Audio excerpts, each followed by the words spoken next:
Be alone. This video is just as much for me as it is for you. I want you to stay alone until you find the right person. I've had an array of relationships, from committed relationships to very long situationships to dating a guy for a few months, like here and there. And I'm a lover girl.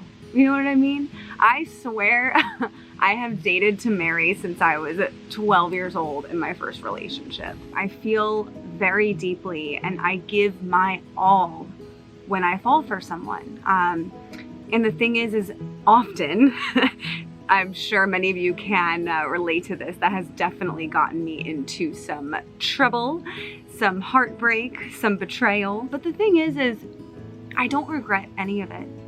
Even the abusive relationships, even the men who have cheated on me and treated me poorly, because the thing is they make you grow, right? And like, even the last few men I've dated over the last few years are all just wonderful, wonderful people. Like, still to this day, truly just genuinely adore them, you know, but for whatever reason, maybe they couldn't commit. Maybe they just weren't in the right mental place. Maybe they were too whatever.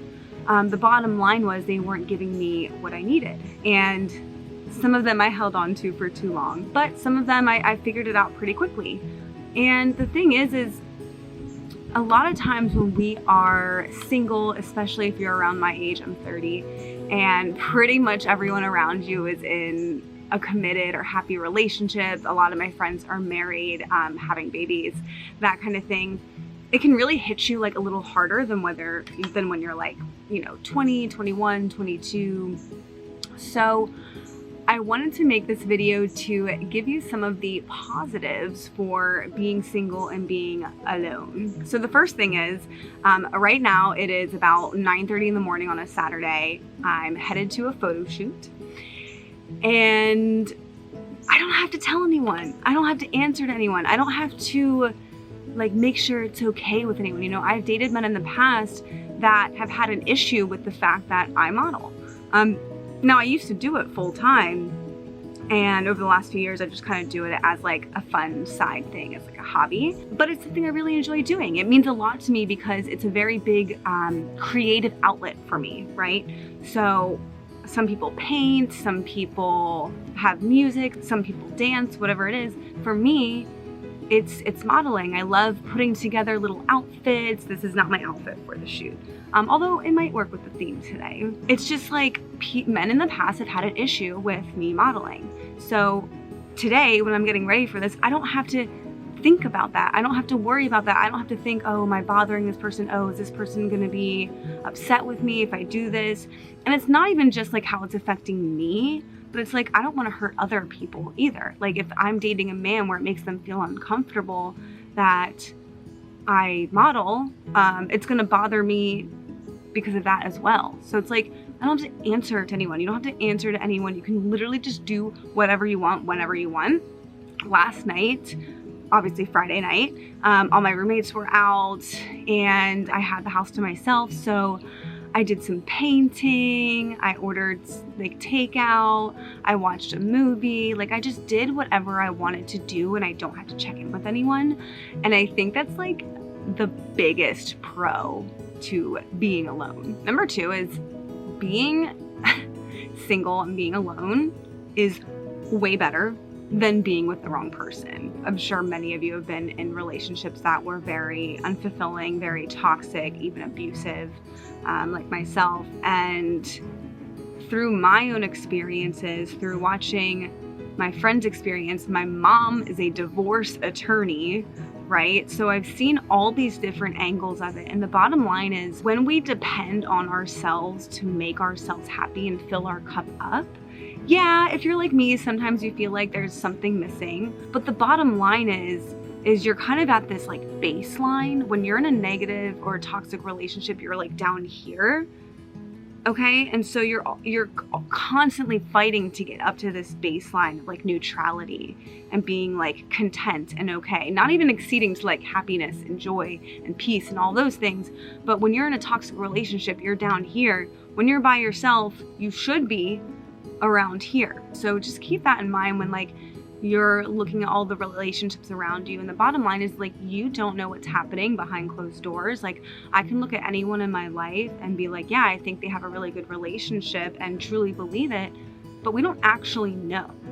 You know what I mean? It's not like people are posting themselves like fighting on Facebook and Instagram and TikTok and all those things. Number 3, you must know who you are and what you need and what your boundaries are before you can actually be happy in a relationship. And this is something that's taken me a really long time to learn. When you don't know yourself and you don't know how to honor and respect yourself, you kind of delegate that to the other person that you're in a relationship with. So it's kind of like you make it their responsibility to make you feel good. How can someone else make you feel good when you don't know how to make yourself feel good, right? It's kind of like if you ask your significant other, okay, well, I need to feel more love from you or whatever it is. And they're like, okay, like they're super open to it. They're like, yes, I want you to feel loved. You know, how do I do that? And you're just like, So it's like you can't build a healthy, established, consistent relationship with someone and teach them how you need to be loved, okay, unless you know how to love yourself. So if you don't know what your boundaries are, if you don't know how you receive love, what your love languages are, what your attachment style is, and all that kind of stuff, if you don't know yourself, I promise you, you will never be in a satisfying relationship. Number 4, the person that you are with should add to your life in some way. This is going to look different for every single person, but when I reflect and look back at my relationships, I've realized that even men who I was deeply in love with and truly cared for and wanted to marry, quite frankly, still depleted me in some way or another. Maybe they weren't stepping up the way that I needed them to. Maybe I wasn't receiving the attention that I crave. Like the guys that are like just like too nonchalant, like that kind of thing. Like that just doesn't vibe for me. Like I want you to just be like love me. You know what I mean? But not everyone's like that. A lot of times when people get out of a relationship and they go through a breakup, they'll say, I need time to figure out who I am outside of being in a relationship, outside of being with that person. And my point here is you should never lose yourself in a relationship. And I say this with love because I've been there many times. And so you really just need to take a hard look at the person you're dating or your relationship, your marriage, whatever it is. Is this person adding something to your life? Are they pouring into you? And are they providing something for you in addition to what you can provide for yourself? And if the answer is no, it's almost like, what's the point? You know what I mean? So you're taking away all of the positive things of not having to answer to someone, doing your own thing, doing whatever you want. Why would you sacrifice that if you're subtracting your baseline and you're trying to get back to baseline, but this person's not adding anything in, so you're kind of stuck below that baseline? Does that make sense? So make sure that whoever you're with, like for me, I need to be like intellectually stimulated.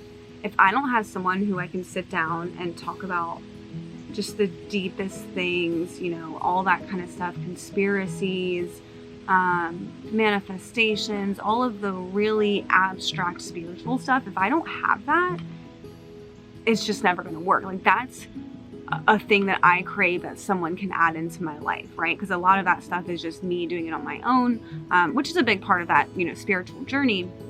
But that is something that I need from a man who I'm going to be with. Like that's the thing that they can add into my life, is this stimulating conversation. So it's going to look different for everyone, but you have to figure out like, what is it that I need someone to bring into my life to be happy within a relationship. And I know I kind of already touched on this, but number 5 is learning your boundaries, and not only just learning them, but like implementing them, which, you know, is easier said than done. You have to figure out the things that you actually are willing to compromise on with someone. And I think that's a big problem in today's society, is that we are looking for perfection when that doesn't exist. You're always going to have to compromise on some things. It's part of being in a relationship. And the thing is you wouldn't want to be with someone who isn't compromising for you in one way or another if it requires that, right? And it's just like, just because someone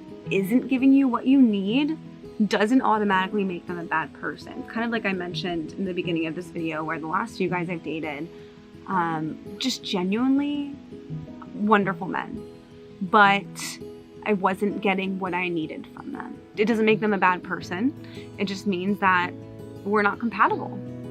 And it doesn't have to be some long drawn out dramatic thing. You know what I mean? And I want to give you guys a little bonus here, because this is something that I think about a lot. And, you know, it's okay to want to be in a relationship.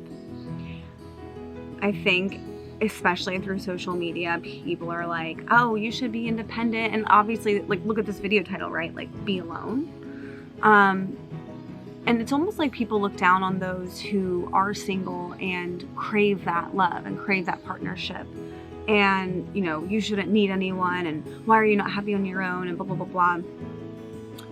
You can be happy by yourself and also want to be in a loving and committed and beautiful relationship. So don't feel guilty or bad about yourself for wanting to be in a relationship, because we're human beings and we were literally created to have a partner. At least that is my belief. It doesn't have to be your belief, but I do believe that. Maybe that is because I'm such a lover girl, and it's like the number one thing I've ever wanted out of life is to find that person, and I'm not interested in settling for something that is average. I think the majority of people out there have average relationships, and there's nothing wrong with that, but I would rather hold out until I find the person that, like, I just know without a doubt and they know without a doubt, and that's it. There's nothing to be ashamed of for wanting genuine true love.